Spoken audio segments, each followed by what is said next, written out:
Hey y'all, welcome back to Steel and Style. This is episode, I think, number 2. Is that right, Caleb? Number 2. If you count a pilot as one, so yeah. If you count a pilot as one, yes, we'll call this episode number 2.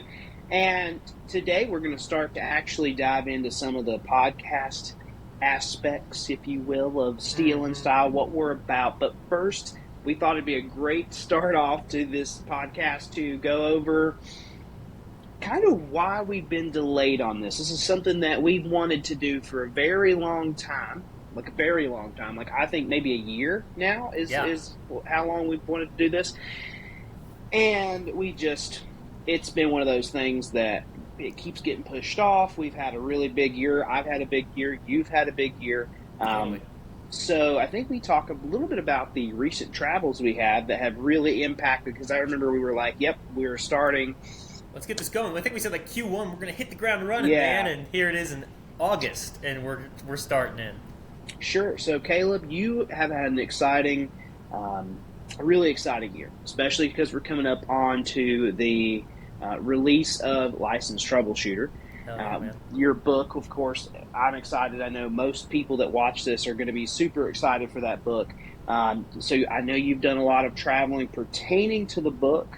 Kind of meeting up with people. You got your photographer, James Rupley, is that correct? Mm-hmm. James Rupley, you've been on several things. You've filmed a pilot, or a little bit of a commercial, if you will, for the book, which is very, very nice. I saw guns, girls, and cars, and that's really all I need to be involved. And then I know you've filmed, you've traveled a couple of different places for photography. Mm-hmm. And then I think the one that I'm most interested in, I think a lot of people are most interested in, you actually went overseas to that country we've looked twice, in Germany, and you got to meet with actual the president, owner. How So is I he? met both the president and the owner, the CEO. So the president. Yeah, so there's two separate folks, but yeah, the owner is like the guy. Like he's the guy. Yeah, he's the dude who bought the company in '93. He's the dude who hand delivered a P-99 to Pierce Brosnan. Like he's the dude. Awesome. In the most layman's way to describe it. Well, why don't you start us off? I know, like you said, you've been doing a lot of traveling for Licensed Troubleshooter.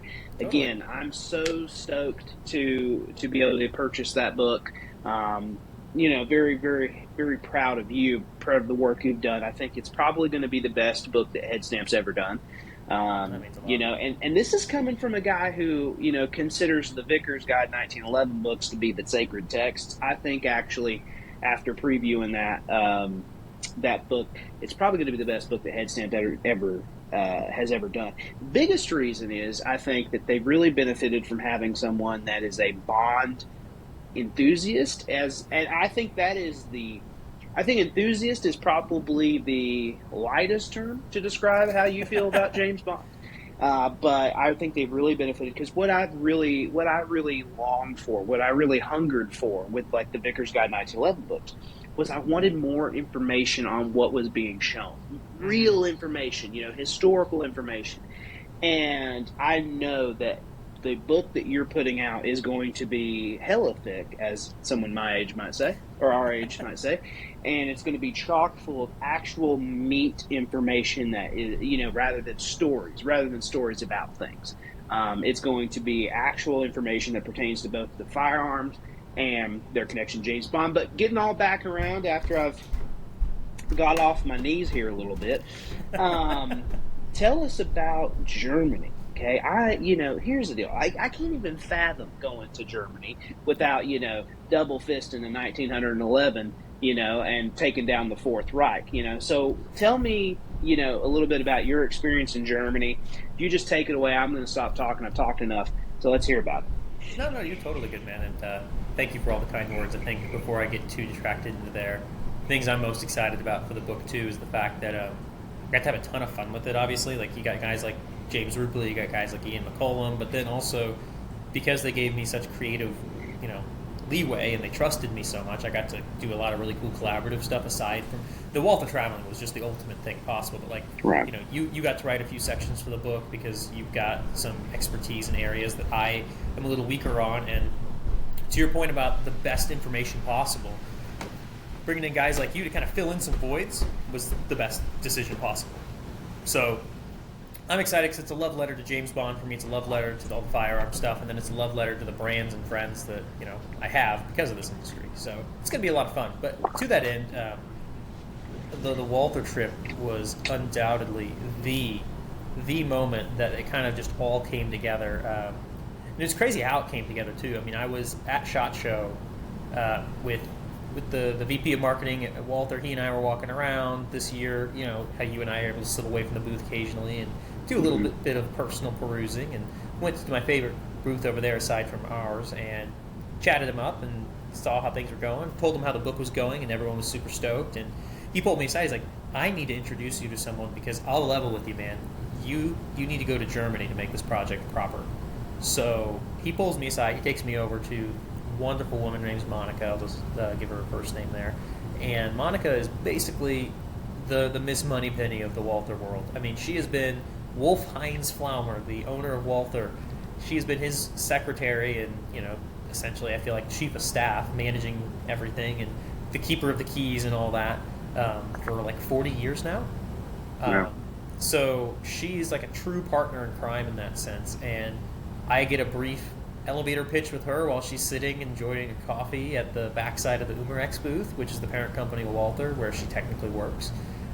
We have a brief introduction. We shake hands, and she tells me that she thinks Wolf might be interested. Things might go that way. And, for me, it was like, maybe it happens. And we're chasing, I mean, as you know, this book's coming out here pretty soon, or at least the pre-sale part of it is. And so this was January.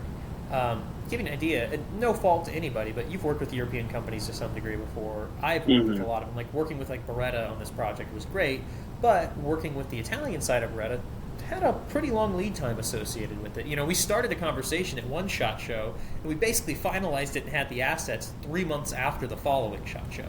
It took a year and 3 months to get some stuff approved, and then to actually get stuff from their departments, and that's just how that goes. But so they tell me this January, hey, we'll get you out there. I'm like, okay, I really, really hope the timing works out. So if I do go out there, it actually makes it into the book. And then 5 months later, dude, I'm on a 13-hour flight to Germany. I kind of have an itinerary of what I'm doing. I've been told that I'm spending 3 days with the owner, and I will have everything afforded to me that we possibly could want for the book. And I just get on a plane. And it's a red eye, right? So I land at like 8:30 a.m. after fitfully trying to sleep on a plane. I get off. The little airport there is super small. It's like I walked in, they stamped my passport, I slip right through, and I kind of make it to the lobby area. Again, it's like what you would imagine the airport was like in the 50s, where it's basically like a little, almost like diner setup where you just walk through some bays and then you get to the door and that's that. Like there was a little security apparatus, but there wasn't a lot. It was a small regional airport. So I slip on through the door and I'm looking, and I spot a car that has a 007 on the end of the license plate and a CW. So it has like a ULM for Ulm, CW, Carl Walther, and then a 007 and some other stuff. I'm like, oh, that's got to be the Walther car. And then a dude gets out of it with a Walther banner on his shirt. I'm like, yep, that's definitely who's picking me up. And so 2 hours later, I'm sitting at the conference table in the CEO of Walther, not the owner, but the CEO's desk. I've changed into a suit at this point, and I am like half dead. And they're like, can we get you anything? And 9 times out of 10, when someone asks you that, I usually say, no, I'm totally fine. But I'm like, please, can you get me a coffee? Could you please get me a coffee? And they finally figured me out by the end of the trip because they kind of looked at me funny. I was ordering coffee with dinner, this and that. And by the last day there, I'm in the private office of Wolf Heinz Flaumer, and I'll kind of get to him in a second. And they put me in his personal office, which is literally a museum. I mean, floor to ceiling with some half walls filled with guns too, giant 20-foot conference table laden with firearms they pulled aside for me. And they hand me a full pot of coffee, a mug, and the keys to all those cases after getting the WA-2000 from the Living Daylights out and setting it next to me, and saying, hey, I'm this dude that was handling me that day was basically runs the private bidding and the collection for Wolf. So like all he does is manage that museum, and Wolf has a goal of owning every single Walther pistol ever, like one example of each. So he was bidding on the super rad, you would love it, Smith and Wesson Walther collaboration revolver that they did. Okay, I didn't even know So that was a thing. yeah, it was one of these little rare birds that they did. So he was hunting for that. He's like, hey, I got to go watch this auction like a hawk. Wolf's got some meetings. Do you mind if we just leave you in here? I'm like, yeah, man. I think I'll be No, all I right. don't. I don't mind. Yeah. And they leave me there for like 2 hours. Just to give you an idea like how quick and aggressive this trip was because everything was so tight. I mean, I'm wearing a suit the whole time, and they come back, dude, and I'm half undressed in the owner's office taking photos because the shirt, the tie, and the suit jacket that I had, I needed for a photo. So I was in my undershirt and suit trousers, my clothes laid out on the ground, and all these guns stacked on top of it, wildly running around in the non-air conditioned German conference room, kind of sweating, just shooting like crazy. And they're like, "You good?" I'm like, "Dude, I'm great. I drank that whole pot of coffee. I'm getting things done." But yeah, I mean, it was just, dude, it was a crazy, crazy week.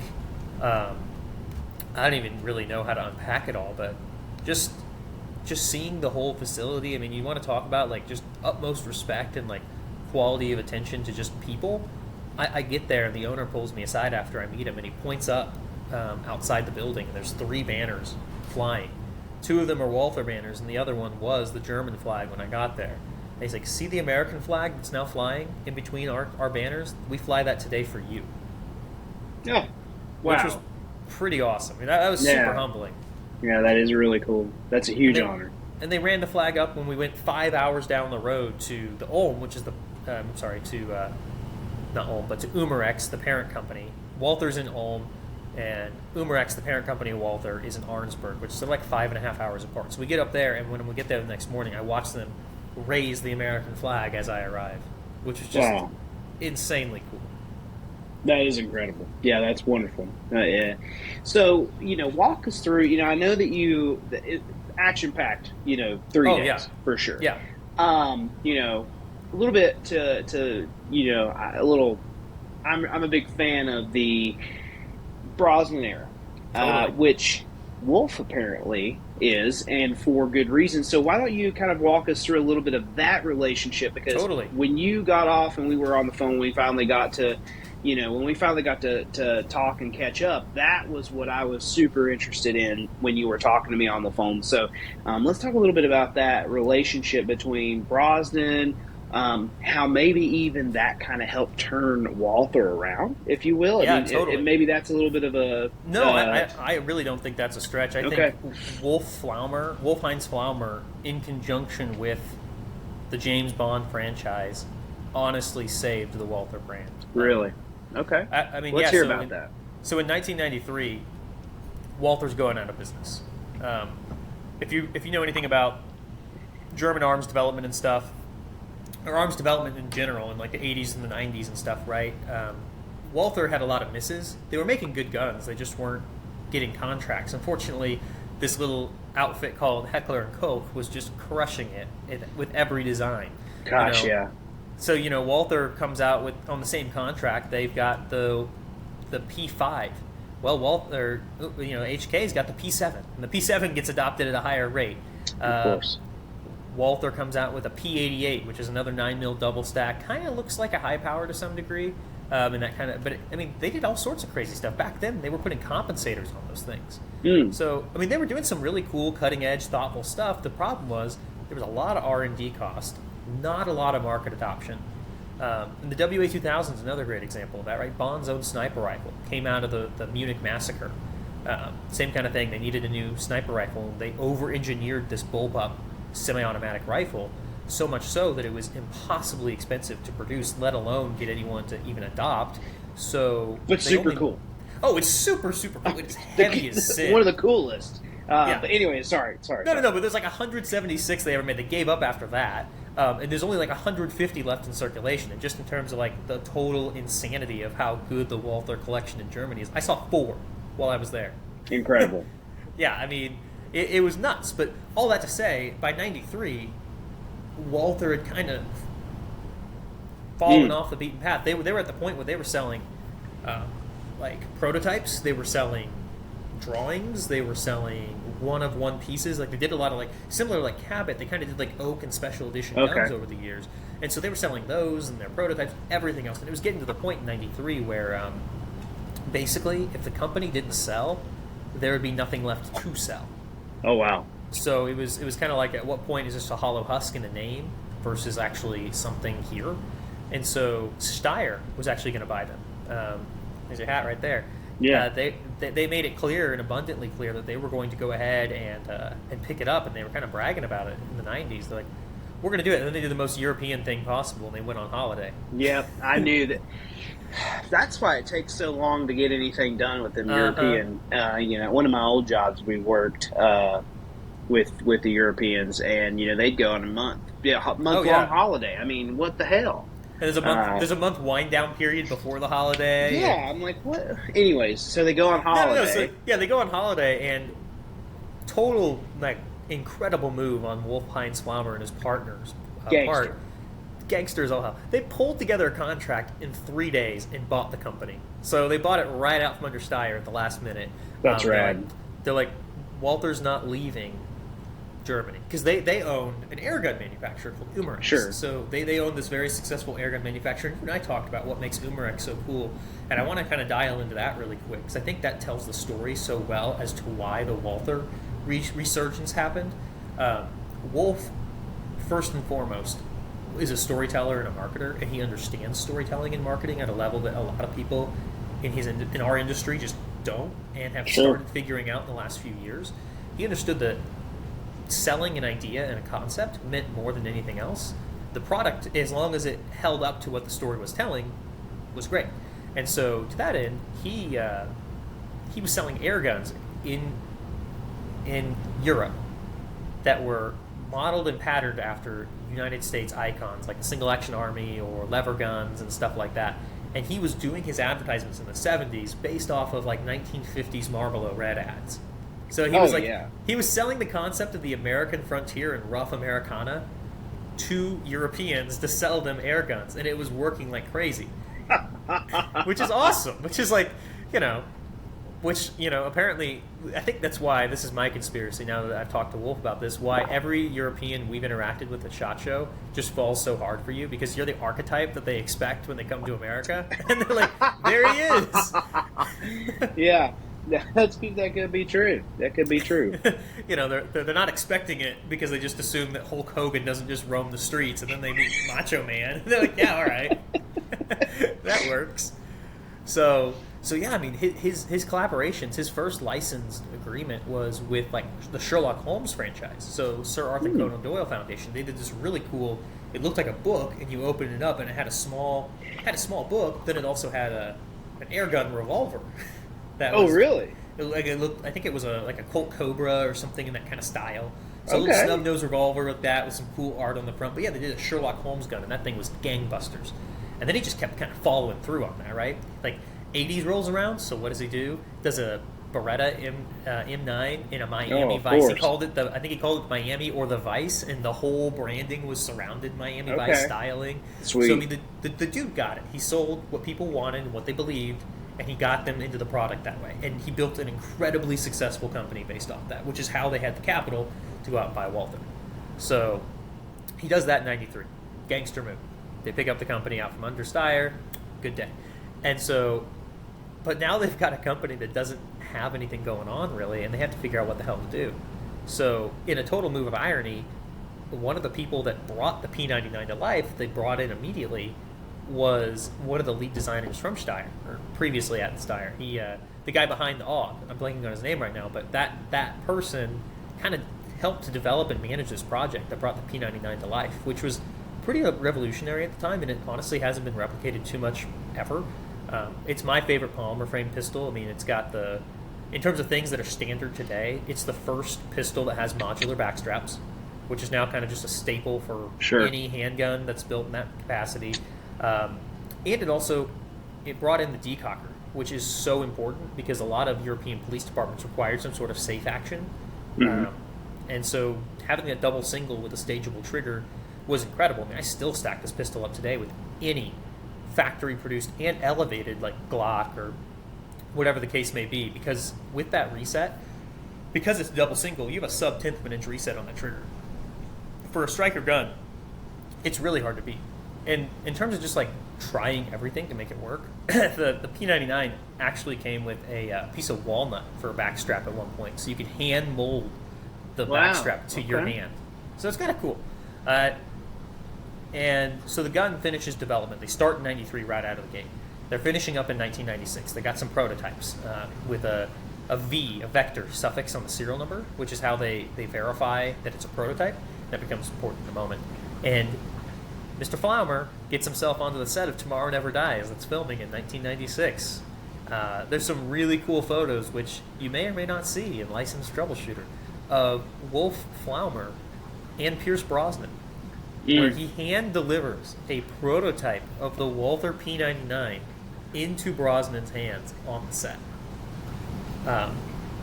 Because he knew that this gun, if it got connected to the Bond franchise, it would become revolutionary successful. I mean, the technology was already there, right? The product spoke for itself, which is great. But the brand needed that like total reset. It needed that jump start to the heart, right? It needed that proper kickstart.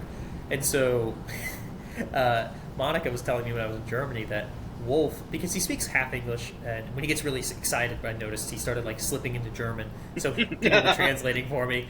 And apparently when he was there, he just kept nudging her over and over and said, "You need to tell him, the modern Bond needs the modern Walther." And I don't care if he carries the PPK, but he has to carry the P99. And she's like, "I've told him, Wolf, I've told him. Tell him again," is what he kept telling her. And so Brosnan, apparently, according to the guys at Walther, they had already shot like all the promo photography for the movie. The movie had been written. They're in production. The movie's been written. And Brosnan took a real liking to Wolf and managed to get the P99 brought into the third act of the movie. Wolf Flaumer himself brought the line, the new Walther. I've been asking Q to get me one of these." Damn near verbatim into Pierce Brosnan's mouth. Wow. That was a line hand delivered to him that he put in. And then, just Brosnan, just being a damn good person, did another promo shoot for the movie featuring the P99. And that's like the one they used in the principal posters and stuff, is him posing with a suppressed P99, with the P99 in general. And talk about just explosion of success for Walther after that. The gun had been adopted. There's a super cool wall in Walther's office, in Wolf's personal office, that's just different contract P99s.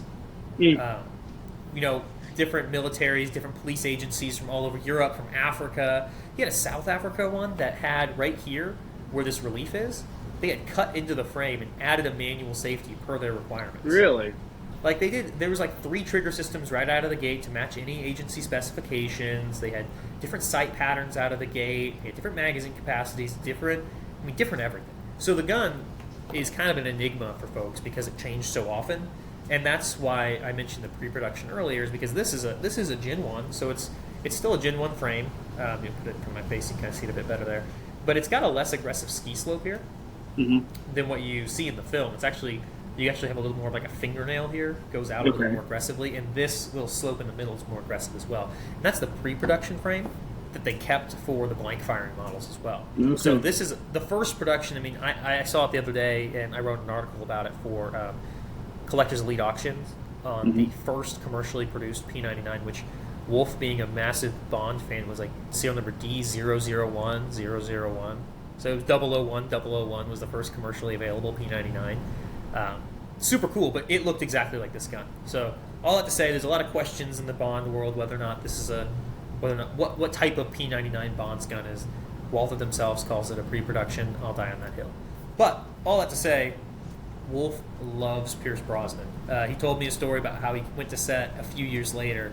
I think they said it was either For the World Is Not Enough or Die Another Day. It had been a couple years. And they got there, and she said, Wolf's kind of walking around, we're kind of hanging out, doing the thing, and she says, Pierce Brosnan from across the set beams the biggest smile, points and screams, "Wolf!" and comes running over to see him. And so, to that end, Pierce Brosnan is Walther's Bond to some degree. I mean, you walk into the Walther Museum in Ulm. You open their big black door that they've got. It's super cool, super ornate, and it's a dark room, and they throw on the lights. The Bond theme song starts blasting, and it stays on loop the entire time you're in there. And there is a 20-foot banner of Pierce Brosnan as James Bond with a big old 007 and him posing with the P99, baby. You know, and it's very interesting. So two notes I want to make. One, Totally. and this is going to be wild, but you know, it's one of those things where I'm a guy that really appreciates the stories of how things happen, and I'm going to be honest with you. Okay, this will be the first time I ever say this. The P99. If I can find a nice original GN1, I actually may get one because I love. First of all, I love that story. And I love Pierce Brosnan, you know. So that combination actually makes me want to have a P99 in the collection, just because it's so. That it's not just connected to him because of On Scene, right? It's like it really became his gun because he made that conscious choice. And it's an incredible story too, and a true story of marketing. A guy who would not take no as an answer, you know. No. And man, I really appreciate that. The other thing is, I really think Wolf probably understood that the Bond franchise does help to sell things. I mean, let's be honest. Oh, yeah. We talk about that with your friend Jack Carr. I mean, that franchise helps to sell things. It's funny, when I was reading my James Bond novel that you got me, it reads kind of like that. I mean, it's almost half story, half, you know, men's advertisement. Yeah, you read that, and like I said before, like you can like pick out like the fabric of the clothing that James Bond is wearing, the exact type of whiskey. Hell, in one book, my favorite example that I always use is like you know the exact brand and scent of a soap that Bond uses while staying at a villain's house because he makes a note of it, and it's like it's ridiculous. Well, and to that point, you know, I really think, like, for instance, like, you know, the PPK is a cool gun, right? But let's be honest, in the grand scheme of guns, post World War II, the PPK is it's hard to make the case that it had a place in the post World War era. Okay, but I think its connection to James Bond, especially because that happened fairly early on. I mean, the Boothroyd stuff happened within the first couple. The first book few 6 of like 13 that he writes. Yeah, so I mean, he's right there, and then that gun kind of becomes the iconic gun after that, even on the spin-off novels. Yeah, I mean, it doesn't stop, right? Because the first film picks that 6th book as the starting point, so it's like it's immediately ingrained. So, and that's, I mean, we've talked about it before. I mean, that a lot of Americans went out and bought a PPK. Yeah, Ken Hackathorn did. Yeah. And I saw that gun. I apologize for not getting pictures of it for the book. It was a wild week, but we'll get to that. I think he knew that, you know, hey, if I get this, you know, this gun into the hands of a Bond, it immediately becomes vogue. It immediately becomes relevant, and it will, you know, stay that way. Now, of course, they didn't stay with the P99 in the newest franchise, of course, all the way through. There's a lot of different guns, I think, throughout that franchise. But you know, I mean, to turn the company around and then give the spin-off guns, and then of course that elevates Walther into kind of back to serious status amongst firearms manufacturers, of course. No, totally, and I think too. The point that he made, it wasn't just about, hey, it's James Bond. Like, it was Pierce Brosnan had just come off the heels of Goldeneye, which was a cultural phenomenon. I mean, the space between License to Kill, 1989, and 1995 was the longest gap in the franchise's history. There were serious questions on whether or not James Bond was relevant anymore, because in that time, the Soviet Union fell. You know, like, James Bond had been pitted against the Russians for so long. The Russians are, and that's why Goldeneye follows the question of, is Bond relevant in the post-Cold War era? Yeah. What's going on? This and that. And that movie, dominating success. The video game, even more so. Of course. I mean, it was a cultural revolution for folks. It was like a primary touch point. And so the movie Tomorrow Never Dies follows up on that. And people are going to fly and flock to the theater like crazy to take part in the next experience, that cultural revolution. And what's there at the penultimate, at the climax, just before it starts, boom, the P99, and I think that kind of speaks a lot to that as well. And so, yeah, I mean, Wolf wasn't just like chasing a dream; he was chasing a super relevant one at the time. And I completely agree with you because the PPK was really, really, it had a lot of technological things that happened with it, right? I mean, it was a relevant gun in the 1930s when it was designed. Oh, of course. It was a safe pistol. I mean, it had the decocker and everything else, but the P99 is the modern iteration of that because it's the same thing. It has the decocking designs, has the safe actions, and this, that, and the other. But like you said, the storytelling wise of it, when I was writing the book, I think the history and the story of the P99 is so much more ingrained than anything about the PPK. I mean, it kind of just happened because someone. The story's cool. I mean, but everyone knows the Boothroyd story. Some dude writes, complains, Fleming makes his own choice. It happens, and it's like, okay, cool. But what about the story of the development of the gun? Well, people were getting shot on accident because their best pistols were going off, so they over-engineered a safe pistol, and that's where the PPK comes into play. And that's kind of that. And you're like, okay, cool. What's next? And you're like, well, I mean, that's kind of the story.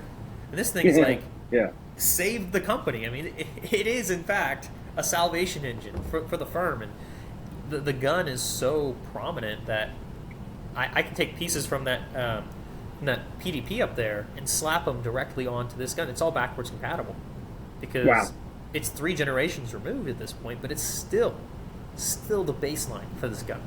So hearing those stories from Wolf directly, insanely cool. Somehow almost cooler, than holding an actual screen-used Bond gun. That WA2000, the actual one used by Timothy Dalton. Talk to me about that. I've just decided. Let's be honest. I just decided this episode is all about your Walther trip. Let's just make it that because I'm fascinated. WA2000. In fact, the first time I saw this gun on screen was with you in Vegas because we had decided we didn't want to party because we don't like partying. And so we started sometimes. Most of the time. So we decided to stay in, watch that movie, which I had never watched any of the Timothy Dalton, James Bond's movies. And so, this was my first experience. First of all, the celloist, is that what you would call her? The cellist, yeah. The cellist. Well, let me tell you something. Big fan of her. And so much so I got the Playboy issue that she was in. That's some Bond marketing right there. Which I know that you think that is hilarious. But so WA2000, we saw it in the Living Daylights, right? And tell me about that gun in person and kind of a little bit about that gun. I'm sure that I'm not the only one who is unfamiliar with the WA2000. It's an uncommon gun amongst even gun enthusiasts. I really think you have to cross that like Bond gun, specifically European enthusiast market here to know about the WA2000. There's a heavy Rubicon to cross when it comes to all that, and the only other touch point you might have had with it if you're not a Bond person necessarily is I think it was the first Black Ops had it in there. Okay, video game, so There's a Call of Duty connection there as well, but yeah, I mean the gun in person, dude, it is just as heavy as you would think it is. I mean, I can't tell you the weight off the top of my head, but we did a bunch of photos outside with one. And I was holding it for a good 15 minutes, and I was like, "Oh my god!" I understand why people did not accept this as a contract gun because I cannot imagine packing that thing up and down the stairs. I mean, it's got a built-in bipod. The whole thing is just dense. I mean, there's no adequate way to describe just how girthy the thing is in the hand. It puts a lot of comp-style rifles today to shame. Because it's not just insanely long; it's just heavy as hell. But what's cool about it, and the biggest disappointment, which I say biggest, but that trip was so amazing. There's few things that you can really classify as disappointment. But the only disappointment, truly, was of the 4 variants that they had, none of them were functioning at the time when I was there. Really? Oh, I didn't know that. Because they needed parts. They have to fabricate the parts in order to get them back to functioning quality. Oh, okay. Because there's not exactly a backlog in their archive of pieces because they didn't really, the weapons really didn't get serviced. Therefore, there's not a bunch of service parts floating around. So the great guy over there, Lucas, one of their historians, younger guy like us, you'd love the guy. I'm hanging out with him, and he's telling me, he's like, next time you're back, I want to have one of these running so we can go shooting. I said, yes, please. That would be exceptional because, that's my biggest regret is I spent a lot of time with one and holding one and posing with one and capturing one, but Sure. I didn't get the trigger time. And I think that's such a big question for so many people, including myself. Like, what is it even like to shoot the thing? Of course. I can tell you right now, it shoots 300 Win Mag or 308. And I'd imagine the 300's a little spicy out of that thing. But, and I imagine you couldn't even feel the 308 if you wanted to. But What were you holding the 300 or the 308? I held both. So one of them had been barreled in 300, and the other one was 308. The one that I held outside, I believe, was a 300 Win Mag. Do you know which one was the gun that was used in 11 Daylights? So that's an interesting question because that gun, I need to reach out to them one more time to verify what had happened. It's either the muzzle device had been taken off because it's this little like flash cam looking thing on the end of the gun that wasn't on there when I was handling it, and it looks like it snaps on and off. So it could just be as simple as like a flash cam had been removed, or that gun was a barrel conversion system. You could swap it between, is my understanding. Really? So there might have been a 300 Win Mag barrel that they might have deleted off of there to put a 308 one in, so they could get it functional again. Like they might have taken it because the gun had been deactivated for the prop. So that's a story with the limited time that I had. I mean, I was there for 4 or 5 hours, and we were just so that's kind of a lingering question for me that I need to reach back out to on, because that was curious. Because the ardent, eagle-eyed fan's going to say, well, actually, that one doesn't have the muzzle device, therefore it couldn't have been used on screen. But to clarify out of the gate and to save people the trouble of commenting that, he bought it at the Christie's auction in 2006, and it had been pulled out of the BAPTI, which was the Prop Armorer's Archive, and authenticated by the prop armorer who has armored every single Bond film. And they authenticated it as one of 2 screen-used weapons, like functional ones.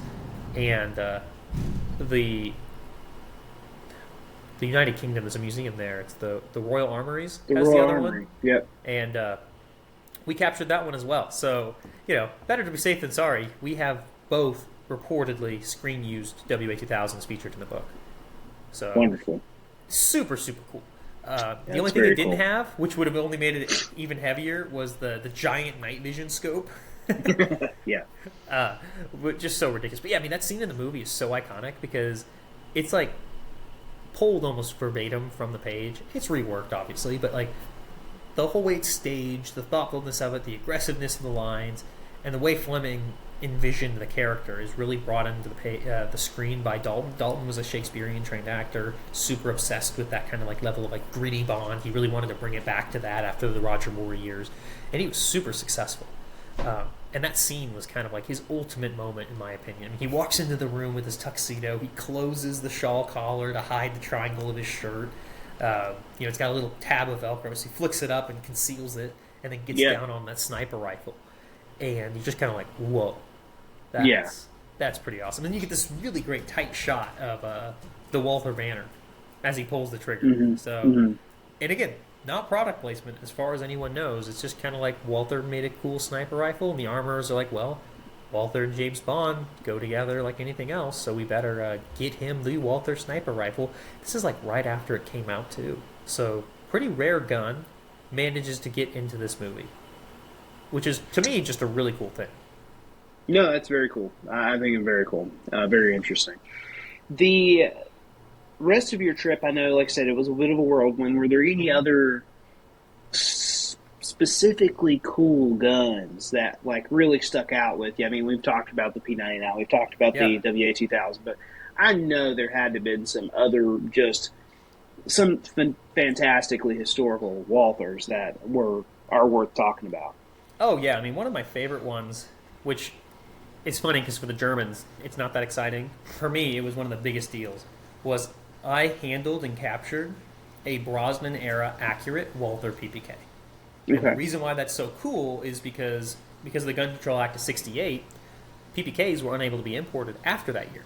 They didn't meet the requirements. And so they were making them up through the 90s in Germany. And they were, like anything else, many other manufacturers, changing finishes and doing this and doing that. And so by the time you get to the 90s, it's different than what was in the 1968 era. And I had never seen one in person because you can't import them. And so they had one on the wall there, and I was like, oh my gosh, it's so cool. And what's cool for me, on like a giant nerd standpoint, is when you see the prop guns, you can see the roll marks on the slide, right? And they changed those pretty dramatically over the years. Like where the Made in West Germany was stamped went in different places. The Walther banner was either subset or superset or shifted here or shifted there. And so when I'm trying to get everything together for the book and get as many screen accurate firearms captured as possible, that one was super elusive for me. And it was from one of the last years they produced the gun. So getting one of those, even though it was just kind of a factory gun, super, super cool. Uh, Additionally, one that I had never really thought much of, and I only say this because I don't think the photography did it justice, was that gold-plated MI6 edition engraved PPK. You know, I'd seen them growing up, and I was like, that's kind of chintzy looking, kind of cheesy. But then I got to see it in person, and actually got to see the light play on it, and this and that. And I think maybe I have a higher appreciation for engraved guns now, thanks to you. And I fell for it hard, man. I mean, I had that gun and the WA2000 and my coffee all just kind of on the table in front of me, and I was just kind of sipping and enjoying the whole vibe. And it was super, super cool. But yeah, I mean, I was surrounded by history. In the Walther Museum, I mean, I wish I could spend hours and hours and hours there. There was a super cool, in the same way the ASP 9mm, you know, is a Yeah. Yep. is just a it was an experiment in cutting down a 9mm gun in a time where there weren't really compacts. They were either compact caliber guns or full size guns and larger cartridges. Sure. This custom shop had done this super cool, like cut down, almost ASP style P38 K, but not like the one they did in the factory. They actually cut the grip down, did a wraparound walnut grip, took the barrel all the way back to the front of the slide. I mean, it was super compact. And Walther, like almost like the Fit Special, I mean, really like the Fit Special. They took note of that, and they turned it into a factory gun. They made a P38K or the P1K, whatever the designation might have been. Wow. So, yeah, that's incredible. So seeing that kind of just on the wall, then there was this wild Walther PP that had a 2-foot flashlight laser combo that had like a rail adapter that went around the frame and trigger guard to like be worn on it. It was super weird but super cool. That's wonderful. I know you had a great time. I'm jealous. You know, I mean, as much as I shit talk on Europe, I do think that would have been a wonderful trip to have been a part of. Mainly because I wanted to see you kind of in your element there. I mean, when I think Walther, I think you. I mean, honestly, it's James Bond and you. Of course, you're kind of a Walther, fanboy in your own right. And that's a good thing. I think that it's very good to have companies you're fanboys of. Especially like I'm a big Colt fan. A Colt fan. Totally. And I know, I got to visit the Colt factory. I was invited up to the Colt factory 2 years ago. Yeah, I remember just texting me. Like he's like, I remember you telling me, and I had known this about you. Like you never smile in photos, and you just giant shit. Right. Yeah. I don't normally smile in pictures, but I definitely did then. And so I can only imagine what it'd been like to have, especially the way that they rolled the red carpet out for you. Oh my gosh, that really is a special thing in general. But yeah, the CEO told me, like, we were sitting there having drinks the first night, that delirious day that I was having. We were at a bar after dinner, and I was there with the CEO, Bernhardt, and Wolf. And Bernhardt pulls me aside. He's like, me and Wolf live so far apart, like 7 hours apart from one another. Like, we don't see each other one-on-one very often anyway, let alone do we have the opportunity to, like, entertain and hang out with someone else, like, hardly ever.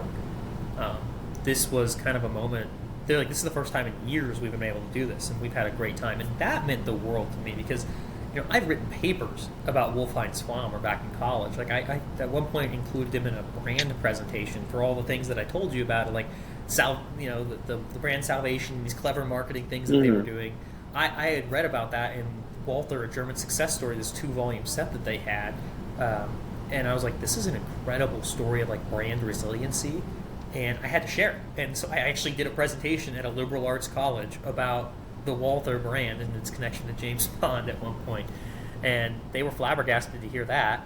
But I told them, like no, I know what you guys have done, and being here with you, it was just such an honor. So it's funny. I always love seeing the parallels between you and I. I mean, that's hilarious. I did the exact same thing, talking about Colt as being Yeah. a company that was the American dream, and gave a presentation on the Colt patent firearms company.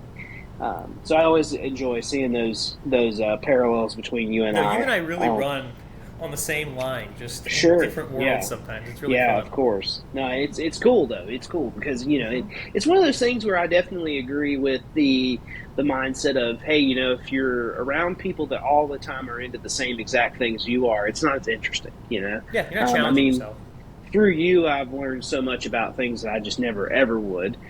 Same here. And it's a great beneficial relationship. Well, Caleb, listen, we're coming up on about 45 minutes. Do you have Totally. anything else you want to throw in there from the Walther trip, or if not, we'll close it out. We'll kind of close it out with our a couple sponsored reads, and then we'll go from there. No, I think the biggest thing for me is what I've been reiterating this whole time, which was that was a once in a lifetime opportunity and experience, and it was such a blessing from these guys. Um, I honestly can't thank them enough for treating me so well and for taking a leap of faith like that. Oh, of Walther course. USA put their neck out there and they said, this guy's part of the Walther family. We trust him. We believe in him, and we know he's not going to just take advantage of something like this. Give him a shot. And they didn't just give me a shot. They did everything for me, and they took amazing care of me. And they made it a trip of a lifetime, and something Sure. that I'll never forget. And I know this is the first time I've really talked about it since May, in great detail, which I'm really glad I'm doing it with you. I think it's the right way to do this debrief. But I've been stewing over it and thinking of it constantly, and I just can't wait for people to read about more stories like what I've shared today in the book. I think that's going to be such a fun way to share it, because Rupley's photography paired with the stuff I was able to capture in Germany, paired with these stories, it's everything I want and more, and I can't wait to share it with other people. Well, and listen, there's no better guy. I mean, if there are very very few. First of all, as you know, I don't like a lot of people. But there is one person I like, and it's you. And I've always put you. It's kind of one of those things like you are definitely a horse I always bet on. You know what I mean? And I'm never ever afraid to take a leap of faith with you or to put your name out there. Kind of how we got you into the Cabot deal. Totally. I remember that conversation. Oh, Eli, we'll just hire some booth girls because we needed that. We needed the Italians with Sandrine weren't going to be showing up, and I said, no, no, no. First of all, no. First of all, no. Secondly, I promise you, my boy Caleb, he will do it better than anyone, and you did. I mean, I'll be honest with you, you man the Sandrine booth like a real Italian. I mean, you did a great job. You put up with the knife people, which I certainly am glad I didn't have to do. It's a whole other ball game, brother. Oh God, yeah, yeah, that is. But anyways, no, you're great, and if there's ever one person I will always bet on until the end of time, it's you, Caleb. So I appreciate that, with brother. that, listen, we want to quickly shout out guns.com. Totally. Guns.com, it's the place. It's the sauce. It's the heat, if you will. They've always got used guns coming in. In It's fact, the place just to go once a week at the very least, to go oh, check at out the the certified very use section. least. Yes, certified use section and I get along very well. In fact, today I actually just picked up a 1908 Colt pocket hammerless because, of course, you I did. need another one of those. Right. 380, of course, the 380 version. Have one at Mark III Firearms getting rebuilt, but I wanted an original one. And man, if they didn't have a absolute freaking cherry up there, dude. And I mean, great price too. And 380s are a little harder to find than the Totally. 32s, and so I snagged that. Of course, guns.com. There's some other cool stuff. Want to make mention of the Sights Spectre, which is a really cool gun, 45 ACP, especially in a man's cartridge.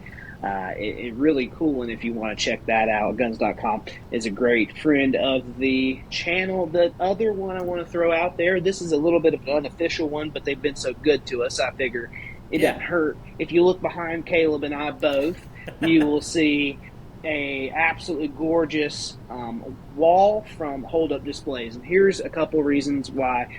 Caleb and I like hold up displays. First of all, they look gangster. I mean, let's be honest. Oh You yeah, know, it's mine just is in insanely the cool. gray. Caleb's is appropriately in that kind of walnut finish. Mm-hmm. Um, they're extremely easy to put up. I mean, kind of laughably easy. Yeah, I mean, Uh, I leveled 1 4 foot piece, and yep, the whole wall came up off of that. I did a boom. couple spot checks, and it was level after that, and I Yeah, didn't have to do anything. You just shoot it into the studs, done. they give you everything you need too. I mean, they give you all Mm-hmm. the hardware, so that's really awesome. And And the then, one of thing I like course, too, because I worked retail before, sure. we always had peg walls and stuff, and they never had those little.